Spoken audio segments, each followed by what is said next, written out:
Hello Kiran గారు. Hello అండి. Cyber సెక్యూరిటీకి ఫ్యూచర్లో ఎంత డిమాండ్ ఉందండి? సైబర్ సెక్యూరిటీకి ఒక ఐటీ డొమైన్ అనే కాకుండా నాన్ ఐటీలో కూడా చాలా సెక్టార్స్లో మనకు డిమాండ్ అనేది పెరుగుతుంది. ఇది దేనికి అంటే మనకు ఒకటి ఇంటర్నేషనల్ స్టాండర్డ్స్ రెగ్యులేషన్స్ మూలంగా కావచ్చు, లేకపోతే గవర్నమెంట్ రూల్స్ పెట్టడం కూడా కావచ్చు అండి. ఫర్ ఎగ్జాంపుల్ ఇండియాలో డిపిడిపి యాక్ట్ అని చెప్పేసి ఒకటి ఉంది. దాని ప్రకారం ఏంటి అంటే ఎవరైనా సరే ఒక బిజినెస్ కస్టమర్ డేటా తీసుకున్నప్పుడు దాన్ని ప్రాపర్గా ఏ పర్పస్కి అయితే తీసుకున్నారో దానికే వాడాలి. అలా కాకపోతే ఫైన్ కూడా వేస్తుంది అనమాట. అప్ టు లైక్ 200 crores వరకు ఫైన్ పడుతుంది. సో మరి ఆ ఫైన్లన్నీ తప్పించుకోవాలి, ఇవన్నీ జాగ్రత్తగా డేటా మెయింటైన్ చేసుకోవాలంటే ఆల్మోస్ట్ అన్ని బిజినెస్లు ఏవైతే కస్టమర్స్ డీల్ చేసుకున్నాయో సైబర్ సెక్యూరిటీ అనేది ఇంప్లిమెంటేషన్ చేసుకోవాలి. సో ఆ పాయింట్ ఆఫ్ వ్యూలో కూడా ఫ్యూచర్ అనేది మనకు సైబర్ సెక్యూరిటీ రోల్స్కి చాలానే ఉంది. సైబర్ సెక్యూరిటీ కోర్స్ కంప్లీట్ చేసిన తర్వాత ఒక స్టూడెంట్ ఏ జాబ్స్కి అప్లై చేసుకోవచ్చు అండి?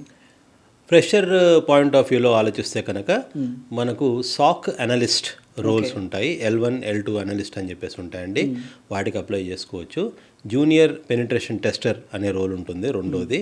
మూడోది ఒకవేళ నాన్ ఐటీ బ్యాక్గ్రౌండ్ నుంచి ఒకవేళ ఫ్రెషర్ వచ్చినట్టయితే జిఆర్సి అనలిస్ట్ అనే రోల్ ఉంటుందండి. ఈ 3 జాబ్స్కి అయితే డిమాండ్ అనేది ప్రస్తుతానికి బాగా ఉంది. ప్రజెంట్ చాలా మంది స్టూడెంట్స్ సైబర్ సెక్యూరిటీ కోర్సును తీసుకోవడానికి ముందుకు వస్తున్నారు. రీజన్ ఏంటండి? అవేర్నెస్ అనేది మనకు లాస్ట్ 3 years 4 years నుంచి కూడా గవర్నమెంట్ పాయింట్ ఆఫ్ వ్యూ కూడా పెరిగింది. మీరు చూస్తూనే ఉంటారు, బీటెక్లో ప్రతి కోర్స్ కూడా ఇప్పుడు కంపల్సరీగా సైబర్ సెక్యూరిటీని ఇంక్లూడ్ చేస్తున్నారు. అండ్ ఈవెన్ నిన్న కూడా విన్న మాట ఏంటి అంటే బీఏలో కూడా సైబర్ సెక్యూరిటీ అనేది ఇప్పుడు వస్తుందన్నమాట. సో ఈ అవేర్నెస్ అనేది బాగా పెరిగి ఫ్యూచర్లో డిమాండ్ మనకు ఉండబోతుందని చెప్పేసి cloud computing, cloud security, data centres పెరుగుతున్నప్పుడు దానికి ఈక్వల్గా సెక్యూరిటీ కూడా అవసరం అనేది గవర్నమెంట్ గుర్తించింది. అందుకే 2040 వరకు కూడా ఎవరైతే ఫారెన్ ఇన్వెస్ట్మెంట్స్ మనకి ఇండియాకి వస్తున్నాయో వాళ్ళందరికీ ట్యాక్స్ ఫ్రీ చేసింది కూడా గవర్నమెంట్ ఇందుకే. సో ఎంప్లాయ్మెంట్ అనేది పెరగాలంటే కంపల్సరీగా సైబర్ సెక్యూరిటీ కూడా ఆపర్చునిటీస్ ఇవ్వాల్సిందే. సో ఆటోమేటిక్గా స్టూడెంట్స్ కూడా అది గుర్తించి తెలివైన వాళ్ళు కాబట్టి అందరూ కూడా they are going towards cyber security. ఒక బిగినర్కి సైబర్ సెక్యూరిటీ కోర్స్ అనేది ఒక స్ట్రాంగ్ కెరీర్ ఆప్షన్ అంటారా? 100% అండి. ఎందుకంటే మనకు ఒక బిగినర్ ఆలోచించాల్సింది ఏంటి అంటే నెక్స్ట్ 5 yearsే కాకుండా నెక్స్ట్ 10 years నేషనల్ లెవెల్లో ఇంటర్నేషనల్ లెవెల్లో కూడా నాకు ఆపర్చునిటీస్ ఉన్నాయా లేవా అని ఆలోచించుకుంటూ ముందుకు వెళ్ళాలన్నమాట. అండ్ ఒక స్టడీగా కెరియర్ పాత్ ఒక డొమైన్ కాకుండా మల్టిపుల్ డొమైన్స్లో including inside the cyber security only. మనకి ఈరోజు చూస్తే ఆల్మోస్ట్ లైక్ 16 డొమైన్స్ అనేవి ఉన్నాయి inside cyber security only for both non IT and IT కూడా. So broad range of opportunities దొరుకుతాయి మనకు. అందుకే బిగినర్స్ కంపల్సరీగా దీనివైపే వెళ్ళాలి. సైబర్ సెక్యూరిటీ కోర్స్ చేసి ఒక హైయెస్ట్ ప్యాకేజ్ జాబ్ కొట్టచ్చా అండి? ఎస్ అండి. ఒక 2 years ఎక్స్పీరియన్స్ ఉన్న వాళ్ళు ఉంటే కనుక ఐటీ జాబ్లో అయితే మినిమం టు మినిమం వాళ్ళకు 12 lakhs నుంచి స్టార్ట్ అవుతుంది. కంప్లీట్ ఫ్రెషర్గా వచ్చి అక్కడి నుంచి స్టార్ట్ చేసుకున్నారంటే మినిమం మనకు ఒక 4 lakhs నుంచి స్టార్ట్ అయ్యి 8 lakhs వరకు కూడా జాబ్ అనేది ఆఫర్ చేస్తున్నారు. ఓకే, నాన్ ఐటీ స్టూడెంట్ కూడా సైబర్ సెక్యూరిటీ కోర్స్ చేసి ఐటీ కెరియర్లోకి రావచ్చా అండి? 100% రావచ్చు అండి. మనకు నాన్ ఐటీ స్టూడెంట్స్ వచ్చినప్పుడు ఏమవుతుంది అంటే వీళ్ళకి ఎక్కువగా డాక్యుమెంటేషన్ ఉన్న రోల్స్ ఎక్కువ చూస్ చేసుకోవాలండి. సో ఈరోజు మనకు నేను ఇందాక చెప్పినట్టుగా governance, risk and compliance analyst అంటే జిఆర్సి అనలిస్ట్ కోర్సెస్కి కూడా డిమాండ్ అనేది పెరుగుతుంది, రోల్స్ కూడా డిమాండ్ పెరుగుతుంది ఇప్పుడు. సో ఎస్, నాన్ ఐటీ వాళ్ళు కూడా 100% రావచ్చు అండి దీంట్లో. ప్రజెంట్ ఉన్న కంపెనీస్ సైబర్ సెక్యూరిటీ ప్రొఫెషనల్స్ని ఎక్కువగా హైర్ చేసుకుంటున్నాయి. రీజన్ ఏంటండి? ఒకటే ఒక రీజన్ అండి, వాళ్ళకు సొంతగా సెక్యూరిటీ అనేది వాళ్ళ బెస్ట్ ప్రాక్టీస్ కిందకి తీసుకుంటున్నారు. అది కాకుండా ఇంటర్నేషనల్ రెగ్యులేషన్స్ని మీట్ అవ్వాలి. ఒక క్లయింట్ వాళ్ళని నమ్మి వాళ్ళ డేటాని వాళ్ళ దగ్గర పెట్టాలంటే కూడా వీళ్ళు ఆ స్టాండర్డ్స్ని ఫాలో అవుతున్నారా లేదా అనేది చూసుకుంటున్నారు. సో కంపల్సరీగా స్కిల్డ్ ప్రొఫెషనల్స్ మాత్రమే సైబర్ సెక్యూరిటీ వాళ్ళని డిమాండ్లో ఉంటుందండి కంపెనీస్ దగ్గర. సైబర్ సెక్యూరిటీ కోర్స్లో రియల్ టైమ్ ప్రాజెక్ట్స్ అనేవి చేయిస్తారా అండి? 100% అండి. మనకు సర్టిఫికేషన్స్ కన్నా కానీ ప్రాజెక్ట్స్కి ఎక్కువ ఇంపార్టెన్స్ అనేది టెక్నికల్ మేనేజర్స్, హైరింగ్ మేనేజర్స్ చూస్తారు. మీ ఇంట్లో మీ ల్యాప్టాప్లో చేసుకున్న ల్యాబ్స్ అయినా సరే ప్రాపర్గా ఒక అటాక్ డిఫెన్స్ సినారియోస్ మీరు ఎక్స్ప్లెయిన్ చేయగలిగితే సరిపోతుందండి. సైబర్ అటాక్స్ పెరుగుతున్నాయి కాబట్టి సైబర్ సెక్యూరిటీ రోల్ అనేది ఎలా ఉందండి? సైబర్ అటాక్స్ మనకు పెరుగుతున్న కొద్దీ ఏమవుతుంది అంటే ఇవి ఏఐని బేస్ చేసుకునే అటాక్స్ అనేది రోజు రోజుకి పెరుగుతూనే ఉంటుంది. సో డిఫెండ్ చేసుకునే వాళ్ళు కూడా కంపల్సరీగా రోజుకి ఒక ఛాలెంజింగ్ లాగా ఉంటుంది. అంటే ఈ రోజు చేసిన అటాక్ పద్ధతి రేపు పొద్దున మళ్ళీ అదే పద్ధతితో వాళ్ళు రారు. సో ఆబ్వియస్లీ ప్రతిరోజు అనేది ఒక ఛాలెంజింగ్గా ఉంటుంది కాబట్టి ఈ కెరియర్ చేసే వాళ్ళకు కూడా ఒక ఎక్సైట్మెంట్ అనేది ఉంటుంది డైలీ ఆఫీస్కి వెళ్ళినప్పుడు కూడా. బోరింగ్ జాబ్ లాగా అయితే ఉండదండి. ఓకే, సైబర్ సెక్యూరిటీ ప్రొఫెషనల్స్కి ఇండియాలో ఎంత డిమాండ్ ఉందండి?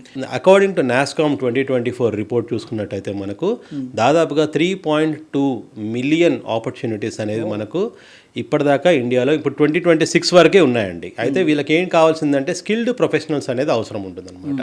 స్కిల్డ్ అంటే ఎవరైతే ఈ అటాక్ ఎలా జరుగుతుంది, డిఫెన్స్ ఎలా జరుగుతుంది, ఇది అర్థం చేసుకొని అటాకర్ ఏ ఉద్దేశంతో వస్తున్నాడు అని తెలుసుకున్న వాళ్ళే స్కిల్డ్ ప్రొఫెషనల్ అంటాం.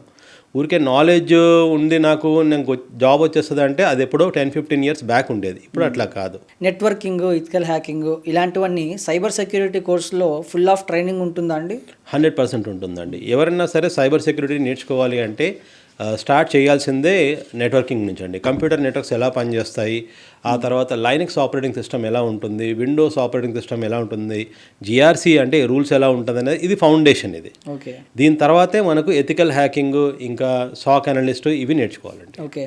ఒక స్టూడెంట్ సైబర్ సెక్యూరిటీ కోర్స్ నేర్చుకుంటే జాబ్ రెడీ క్యాండిడేట్ అయిపోతాడా? 100% అవుతాడండి. కాకపోతే ఇక్కడ ఏంటి అంటే ప్రతిరోజు కూడా ఆయన డెడికేటెడ్గా అట్లీస్ట్ ఒక 3 అవర్స్ అన్న దీని మీద కూర్చోవాలి. సో 1 అవర్ ఏమో కొత్త కాన్సెప్ట్ నేర్చుకోవాలి క్లాస్ రూమ్లో, అది నేర్చుకున్నది ప్రాక్టీస్ చేయాలి 1 అవర్. ఆ తర్వాత అదే కాన్సెప్ట్ మీద తను రీసెర్చ్ కూడా అదే రోజు చేయాల్సి వస్తుందండి. ఇలా 3 అవర్స్ డైలీ ప్రాక్టీస్ చేసుకొని సొంతంగా ల్యాబ్స్ ప్రిపేర్ చేయగలిగితే మాత్రం 100% సక్సెస్ అవుతారండి. ఓకే. సైబర్ సెక్యూరిటీ కోర్స్ చేసిన తర్వాత ఫ్రీలాన్సింగ్ జాబ్స్ కూడా చేసుకోవచ్చండి. మనకు సాక్ అనలిస్ట్ రోల్స్ ఉంటాయి కొన్ని, అవైతే మనకు రిమోట్ నుంచి కూడా ఆపర్చునిటీస్ చేసుకోవచ్చండి. మనకు ఇంట్లో కూర్చొని మీరు బగ్ బౌంటీ హంటింగ్ అనే ఆపర్చునిటీస్ ఉంటాయి, సాక్ అనలిస్ట్ ఆపర్చునిటీస్ అనేవి ఉంటాయి. రిమోట్ ఆపర్చునిటీస్ చాలానే ఉన్నాయండి. ఓకే. ఫ్రెషర్స్కి సైబర్ సెక్యూరిటీ స్కిల్స్ అనేవి ఎంతవరకు యూస్ఫుల్ అవుతాయండి? Cyber security skills not only for getting a job but in జనరల్గా కూడా ఫ్రెషర్ ఒకవేళ ఈ సైబర్ సెక్యూరిటీ కాకుండా వేరే జాబ్లోకి వెళ్ళినా సరే కంపల్సరీగా ఏదో ఒక point of line cyber security టచ్లోకి వస్తూ ఉంటాడండి. ఓకే. సో ఈవెన్ మీడియాలో మీరు వెళ్ళినా సరే వాళ్ళకు కూడా ఏదో ఒక point of cyber security opportunities అయితే ఉండనే ఉంటాయండి. ఓకే. ఇథికల్ హ్యాకింగ్ నేర్చుకోవడం వల్ల సైబర్ సెక్యూరిటీ స్టూడెంట్స్కి ఎక్స్ట్రా బెనిఫిట్స్ ఏముంటాయండి? ఎథికల్ హ్యాకింగ్ అనేది ఏంటి అంటే ఒక కంపెనీ వాళ్ళు ఒక అగ్రిమెంట్ తీసుకొని ఇంకో కంపెనీతో వాళ్ళ మెషిన్స్ని టెస్టింగ్ చేసుకుంటారనమాట. ఏదన్నా వల్నరబిలిటీస్ కానీ మిస్కాన్ఫిగరేషన్స్ కానీ ఉన్నాయా లేవా అనేది. సో ఇది పీరియాడిక్గా చేస్తూ ఉంటారు, ఎవ్రీ 3 months ఒకసారి. సో ఫ్రెషర్ ఇది నేర్చుకుంటే నిజంగానే ఒక అడిషనల్ స్కిల్ అవుతుందన్నమాట ఆయనకి. సైబర్ సెక్యూరిటీ కోర్స్లో స్టూడెంట్స్ లైవ్గా సెక్యూరిటీ టెస్టింగ్ అనేది నేర్చుకుంటారా అండి? ఎస్ అండి, లైవ్గానే నేర్చుకోవాలండి. ఎప్పుడు కూడా మనకు ల్యాబ్స్లో కాకుండా నన్ను అడిగితే అసలు ఒక సిస్టమ్ని డైరెక్ట్గా ఇంటర్నెట్ కనెక్ట్ చేసి దాన్ని హనీ పాట్ అని చెప్పేసి అంటాం అనమాట. హనీ పాట్ అనేది ఏంటి అంటే ఒక రిలయబుల్గా అంటే నిజంగానే దాని వల్నరబిలిటీస్ ఉండేటట్టు చేసి పెడతారనమాట. ఎప్పుడన్నా అటాకర్ దాంట్లోకి వస్తే అసలు అటాకర్ ఏం చేస్తున్నాడు, ఎలాంటి సాఫ్ట్వేర్ దాంట్లో ఇన్స్టాల్ చేస్తున్నాడు అని స్టడీ చేయాలి. స్టడీ చేసుకుంటే నేర్చుకుంటాడు నిజంగా అటాక్స్ ఎలా అవుతాయి అనేది. So live environment is the best way to learn cyber security. Coding knowledge లేని వాళ్ళు కూడా సైబర్ సెక్యూరిటీ కోర్స్ నేర్చుకోవచ్చా అండి? కోడింగ్ నాలెడ్జ్ లేని వాళ్ళు కూడా సైబర్ సెక్యూరిటీ నేర్చుకోవచ్చు అండి. మనకు సాక్ అనలిస్ట్ జాబ్స్కి అయితే మనకు కోడింగ్ నాలెడ్జ్ అంత అవసరం ఉండదు. అండ్ జిఆర్సీకి కూడా ఏమి అవసరం ఉండదు, డాక్యుమెంటేషన్ ఉంటే సరిపోతుందండి. సైబర్ సెక్యూరిటీ కోర్స్ నేర్చుకుంటే అబ్రాడ్లో కూడా జాబ్ ఆపర్చునిటీస్ అనేవి దొరుకుతాయా అండి? 100% దొరుకుతాయండి. ఈ రోజు మీరు ఇప్పటికిప్పుడు చూసుకుంటే యూకేలో హైలీ స్కిల్డ్ వర్కర్స్ అని చెప్పేసి ఒక లిస్ట్ ఉంటుంది. ఆ లిస్ట్లో మనకు సైబర్ సెక్యూరిటీ కూడా ఉంది. అంటే వాళ్ళ దగ్గర ఇంత స్కిల్డ్ ఉన్న వాళ్ళు ఇంటర్నేషనల్ నుంచి వాళ్ళ దగ్గరికి వస్తే వీసా కూడా వాళ్ళే ఇస్తారండి. మినిమం టు మినిమం మనకు ఒక 50 lakhs per month per annum ప్యాకేజ్తో కూడా అక్కడ ఆఫర్స్ అనేవి తీసుకుంటాం. ఓకే. ప్రొడక్ట్ బేస్డ్ కంపెనీస్ ఉంటాయి, అలాంటి వాటిల్లో కూడా సైబర్ సెక్యూరిటీ కోర్స్ నేర్చుకుంటే జాబ్ కొట్టచ్చా అండి? 100% తీసుకోవచ్చండి. ఎందుకంటే మనకు సెక్యూరిటీ టెస్టింగ్ అనేది ఇప్పుడు చాలా మందికి ఫోకస్లో వస్తుంది. సో ఏదన్నా సరే ఒక సాఫ్ట్వేర్ కంపెనీ వాళ్ళ ప్రొడక్ట్ బయటికి వచ్చే లోపు దాన్ని ముందే వల్నరబిలిటీస్ ఏమన్నా ఉన్నాయా లేవా అనేది చెక్ చేసుకోవడానికి ఈ ప్రొఫెషనల్స్ అవసరం అనేది వాళ్ళకు ఉంటుంది. ఓకే. సైబర్ సెక్యూరిటీ కోర్స్లో లైవ్ ప్రాజెక్ట్స్ అనేవి ఎంతవరకు యూస్ఫుల్ అవుతాయండి? లైవ్ ప్రాజెక్ట్స్ అనేది ఏంటి అంటే ఒక ఐడియా తీసుకోవాలి, దీంట్లో ఒక ప్రాపర్ పద్ధతి ప్రకారం చేసుకోవాలండి. దీంట్లో మనకు రెడ్ టీమ్ యాక్టివిటీస్ అని ఉంటాయి, బ్లూ టీమ్ యాక్టివిటీస్ అని చెప్పేసి ఉంటాయి. ఈ రెండు కలిసి ఉన్న ప్రాజెక్ట్స్ చేస్తే బెనిఫిట్ బాగా ఉంటుంది. డేటా ప్రొటెక్టింగ్ అనేది ఫ్యూచర్గా కంపెనీస్కి ఎంతవరకు ఇంపార్టెంట్ ఉందండి? డేటా ప్రొటెక్షన్ కంపెనీస్ వాళ్ళు ఎలా చేస్తారంటే ముందుగా వాళ్ళు డేటాని సెగ్రిగేషన్ చేస్తారు అనమాట. దాంట్లో క్రిటికల్ డేటా ఉంటుంది, లైక్ ప్రైవేట్ డేటా ఉంటుంది, అది కాకుండా పబ్లిక్ డేటా అనేది ఉంటుందండి. క్రిటికల్ డేటా అలాంటిది అంటే మనకు కంపెనీ వాళ్ళు వాళ్ళ పేటెంట్ రైట్స్ ఏవైతే ఉంటాయో, కోడ్స్ సోర్స్ కోడ్స్ ఏవైతే ఉంటాయో, లేకపోతే ఫార్మసీ కంపెనీ అయితే వాళ్ళ ఫార్ములాస్ ఏవైతే ఉంటాయో వాటిని ఎన్క్రిప్ట్ చేసి ఇప్పుడు పెట్టుకోవాలి. అది కాకుండా డేటా సెంటర్స్లో మల్టిపుల్ డేటా సెంటర్స్లో అది పెట్టుకోవాలన్నమాట. ఇన్ కేస్ ఏదైనా హ్యాక్ ర్యాన్సమ్వేర్ లాంటిది జరిగినా కానీ వాళ్ళ డేటా అనేది సెక్యూర్గా ఉంటుంది. So 100% data protection after segregation they have to do. Own security consultancy పెట్టాలనుకునే వాళ్ళకి సైబర్ సెక్యూరిటీ కోర్స్ చేస్తే పాసిబుల్ అవుతుందా అండి? 100% ఉంటుందండి. అయితే వాళ్ళు ఏ లొకేషన్లో వాళ్ళ కస్టమర్స్ ఎవరు అనేది వాళ్ళ ముందు తెలుసుకొని ఉండాలండి. 100%. ఇక్కడ ఏంటి అంటే ఇప్పుడు సీసీటీవీ కెమెరాస్ దగ్గర నుంచి స్టార్ట్ చేసుకుంటే అది కూడా మనకు ఫిజికల్ సెక్యూరిటీ కిందకే వస్తుంది. అది కాకుండా RFID కార్డ్స్ ఉంటాయి, వాటిని కూడా సైబర్ సెక్యూరిటీ కిందకే మనం అంటాం అనమాట. అది ఒక డొమైన్. అది ఎవరైతే ఇప్పుడు డిప్లొమా చేస్తుంటారో లేకుంటే 10+2తో లేకుంటే డిగ్రీతో ఆపేసి ఉంటారో చాలామంది, వాళ్ళకి అది అక్కడ స్టార్టింగ్ పాయింట్ ఉంటుంది. లేదు నాకు కొంచెం కోడింగ్ వచ్చు, నేను ఆటోమేషన్ కూడా చేయగలుగుతాను అన్నప్పుడు ఎగ్జిస్టింగ్ లైక్ టూల్స్ తీసుకొని ఆటోమేషన్ చేసుకొని ఆ సొల్యూషన్స్ కూడా సైబర్ సెక్యూరిటీలో ఇవ్వచ్చండి. సాఫ్ట్వేర్ ఇండస్ట్రీ ఫ్యూచర్ అనేది మొత్తం సైబర్ సెక్యూరిటీదే అంటున్నారు, మీ అభిప్రాయం ఏంటండి? ఇప్పుడు సాఫ్ట్వేర్ ఇండస్ట్రీలో కొత్తగా ట్రెండ్ అంటే వైబ్ కోడింగ్ అని చెప్పేసి అంటున్నారండి. ఏదైతే మొత్తము వాళ్ళు ఒక నిజంగా డెవలపర్ కూర్చొని చేసే కన్నా కానీ ఏఐకి ఇచ్చేస్తే అది ఇంకా బాగా చేస్తుంది అని చెప్పేసి ఒక అభిప్రాయం ఉంది. కాకపోతే మెల్లిగా అదంతా కూడా వెళ్ళిపోతూ ఉంటుంది. ఎందుకు? ఏఐ చేసిన కోడ్ ఏదైతే ఉంటుందో అప్పటికప్పుడు బాగానే పనిచేస్తుంది. కాకపోతే ఎప్పుడైతే దాంట్లో బగ్స్ స్టార్ట్ అవుతాయో మనకు దాన్ని డీబగ్ చేయడానికి మాత్రం 100% మనకు డెవలపర్స్ అవసరం ఉంటుంది. అదేవిధంగా సెక్యూరిటీ ఇష్యూస్ వచ్చినప్పుడు మాత్రం సైబర్ సెక్యూరిటీ ప్రొఫెషనల్స్ వెళ్ళి దాన్ని చెక్ చేయాల్సి ఉంటుందండి. ఒక జాబ్ కొట్టాలంటే mock interviews and placement training అనేది చాలా ఇంపార్టెంట్. ఇవన్నీ సైబర్ సెక్యూరిటీ కోర్సులో నేర్పిస్తారా అండి? 100% నేర్పిస్తామండి. సైబర్లో ఏదైతే మనం కోర్సు నేర్చుకుంటామో దాంట్లో ఏంటి అంటే ఎవ్రీ వీక్ కంపల్సరీగా ఆ టాపిక్ పైన అసెస్మెంట్ అనేది ఉంటుంది, రిటర్న్ అసెస్మెంట్. అది కాకుండా ఎవ్రీ మంత్ కంపల్సరీగా మాక్ ఇంటర్వ్యూ ఉంటుంది. దాంట్లో ఒక స్టూడెంట్ డైరెక్ట్గా ఇంటర్వ్యూలో ఎలా కూర్చుంటారో అలాగే కూర్చొని మనం అసెస్ చేస్తాం అనమాట. మాట్లాడడం కొంతమందికి సరిగా రాకపోతుండొచ్చు, కానీ ప్రాక్టికల్ చేసి చూపించేస్తూ ఉంటారు. సో అలాంటి వాళ్ళకి స్పెషల్గా మళ్ళీ సాఫ్ట్ స్కిల్స్ ట్రైనింగ్ లాంటివన్నీ ఇప్పించి స్టేజ్ మీద మాట్లాడడం ఎలా అవన్నీ నేర్పించి కాన్ఫిడెన్స్ అనేది డెవలప్ చేస్తాం. రిమోట్ జాబ్స్ కోసం సైబర్ సెక్యూరిటీ స్కిల్స్ అనేవి ఎంతవరకు ఉపయోగపడతాయండి? రిమోట్ జాబ్స్ అంటే బగ్ బౌంటీ హంటింగ్ అని చెప్పేసి సైబర్ సెక్యూరిటీలో అంటామండి. అది కాకుండా సాక్ అనలిస్ట్ జాబ్స్ ఈ రెండు ఉంటాయండి. బగ్ బౌంటీ హంటింగ్ అంటే మీరు ఏ కంపెనీకి వర్క్ చేయాల్సిన అవసరం లేకుండానే ఇంట్లో కూర్చొని bugcrowd.com అనే ఒక వెబ్సైటు, hacker1.com అనే ఒక వెబ్సైటు, వీటిలో రిజిస్టర్ చేసుకుంటే కనుక మీకు ఇన్స్టాగ్రామ్, ఫేస్బుక్, మైక్రోసాఫ్ట్ లాంటి కంపెనీస్ని డైరెక్ట్గా హ్యాక్ చేసే అవకాశం ఉంటుంది. మీరు చేసిన తర్వాత వాళ్ళకు ప్రూఫ్ చూపిస్తే కనుక ఇలా నేను వల్నరబిలిటీని ఐడెంటిఫై చేశాను అంటే వాళ్ళు కూడా అది చెక్ చేసుకుంటారు.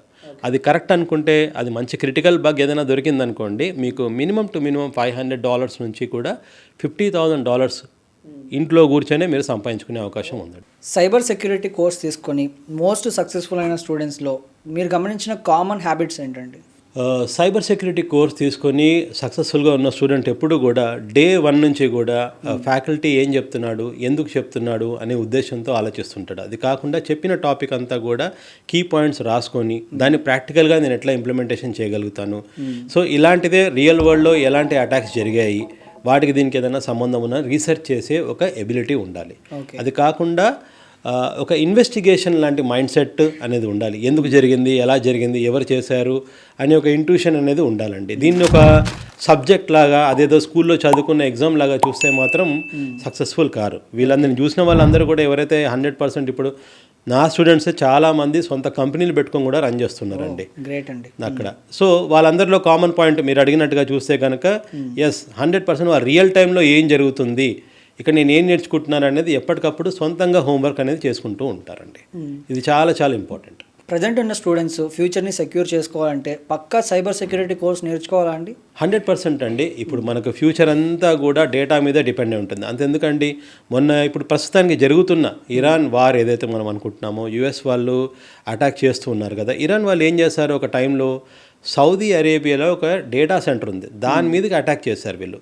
అది మిలిటరీ కూడా కాదు. ఎందుకు చేశారు అంటే అది ఆర్టిఫిషియల్ ఇంటెలిజెన్స్ని డెవలప్ చేస్తున్న డేటా సెంటర్ అండి. వీళ్ళు కనుక్కుంది ఏంటి అంటే ఇరాన్లో ఉన్న కెమెరాస్ ఏవైతే ఉన్నాయో వాటిని ముందే హ్యాక్ చేసి అక్కడ వాళ్ళ లొకేషన్స్, వాళ్ళ పిక్చర్స్ అవన్నీ తీసుకొని ఆ తర్వాత వీళ్ళు అటాక్స్ ప్లాన్ చేస్తున్నారని తెలుసుకున్నారు. సో ఇప్పుడు AI అనేది ఒక వెపన్ లాగా వాళ్ళు చూస్తున్నారు దాన్ని. సో వాళ్ళందరూ దాని మీద అటాక్ చేయడం స్టార్ట్ అయిపోయింది. సో ఇప్పుడు మనకి ఏంటంటే వార్ అనేది రెండు వైపులు అయిపోయింది. ఇప్పుడు ఫిజికల్ వార్ ఎంత ఎక్కువ నడుస్తుందో ఇప్పుడు మనకు డిజిటల్ వార్ కూడా అంతకన్నా ఎక్కువగానే ఉంది. సో ఫ్యూచర్లో మీరు చూస్తే కనుక ఎప్పటికెప్పుడు కూడా ఇప్పుడు కూడా మనం చూస్తే ఎవరైనా సరే మార్నింగ్ లేచినప్పటి నుంచి కూడా క్యూఆర్ కోడ్ ఎన్నిసార్లు స్కాన్ చేసామని ఈవినింగ్ దాకా అడగండి లెక్క కూడా చెప్పలేరు వాళ్ళు. ఎందుకంటే అది ఒక సెకండ్ హ్యాబిట్ అయిపోయింది ఇప్పుడు వాళ్ళకు. ఇంట్లో డబ్బులు మర్చిపోయినా పర్వాలేదు, కానీ ఫోన్ మాత్రం చేతిలో పట్టుకొని తిరుగుతున్నారు. డిజిటైజేషన్ అంతలా ఉంది. అండ్ ఇండియా 140 కోట్లున్న కంట్రీలో మనకు హాఫ్ ఆఫ్ ద పాపులేషన్ మనకి ఈరోజు యూపీఐ వాడుతున్నారు. ప్రపంచం మొత్తంలో కూడా ఇంతగా డిజిటైజేషన్ ఉన్న కంట్రీ ఇంకోటి లేనే లేదు. ఎగ్జాక్ట్లీ. సో ఈరోజు మీరు చూసుకుంటే కనుక జొమాటో కానీ స్విగ్గీ కానీ ఈ యాప్ ఎవరన్నా అప్పటికప్పుడు ఆపేస్తారంటే లేదు. ఎందుకంటే వీళ్ళు ఆపితే ఇలాంటి రీప్లేస్ చేస్తే ఇంకో యాప్ వచ్చేస్తుంది. కొత్త వస్తూనే ఉన్నాయి. డిజిటైజేషన్ మీద ఇంకా డిపెండెన్సీ పెరుగుతుంది కాబట్టి అటాక్స్ కూడా అదే లెవెల్లో పెరుగుతూనే ఉంటాయి. సో 100% ఫ్యూచర్ అంతా కూడా సైబర్ సెక్యూరిటీ ఉంది. కాబట్టి మీరు ఏ ప్రొఫెషన్ తీసుకున్నా సరే, ఈవెన్ ఐటీ అవ్వచ్చు, నాన్ ఐటీ అవ్వచ్చు, ఈవెన్ మీరు లాయర్ అయినా అవ్వచ్చు, రేపు పొద్దున ఈ ఐటీ యాక్ట్లో వచ్చే కేసెస్ కూడా చాలా పెరుగుతూనే ఉంటాయి. కంపల్సరీగా మీరు కూడా ఒక లాయర్ అయి ఉంటే ఇది కూడా మీరు చదువుకోవాల్సిందే కంపల్సరీ. సైబర్ సెక్యూరిటీ కోర్స్ అనేది ప్రజెంట్ ఉన్న జనరేషన్కి గేమ్ చేంజర్ అవ్వబోతుందా అండి? అవుతుందండి. మనకు స్కూల్ లెవెల్ నుంచే ఈ సబ్జెక్ట్ అనేది స్టార్ట్ చేసుకుంటూ ఉండాలి. ఎందుకంటే మనకు పిల్లలు ఇప్పుడు చూస్తే ఎప్పుడో మనకు 1990s 2000లో ఉన్న పిల్లలు ఇప్పుడు పిల్లలు వేరేలాగా ఉన్నారండి కంప్లీట్లీ. కోవిడ్ తర్వాత ఆ మొబైల్ ఫోన్ అనేది వాళ్ళకు 100% చేతిలోనే ఉండి తీరాల్సిందే. అండ్ ఆ సోషల్ మీడియా అనేది వాళ్ళకు అది ఇంకొక ప్రపంచంలాగా తయారైంది. సో దీంతో వాళ్ళు ఎవరితో మాట్లాడుతున్నారు, ఏం చేస్తున్నారు, ఎలాంటి యాప్స్ డౌన్లోడ్ చేసుకుంటున్నారు, ఏ ఇన్ఫర్మేషన్ ఇవ్వాలి ఇవ్వకూడదు అనేది చిన్నప్పటి నుంచే వాళ్ళకు నేర్పిస్తూ ఉండాలి. Exactly right. సో ఈ హ్యాబిట్ అనేది మనకు ఒక లిటరసీ ఎంత అయితే మనం చూస్తున్నామో ఇండియాలో ఈరోజు ఇండియా అంతా కూడా 100% లిటరసీ రేట్ ఉండాలి అని చెప్పేసి, అలాగే స్కూల్ నుంచి ఇప్పుడు ఇండియా అంతా కూడా 100% సైబర్ సెక్యూరిటీ అవేర్ ఉండాలన్నదే నెక్స్ట్ చూడాల్సింది ఉందంటే. So it is going to be a game changer. Right. Thank you అండి. Thank you so much. Thank you sir.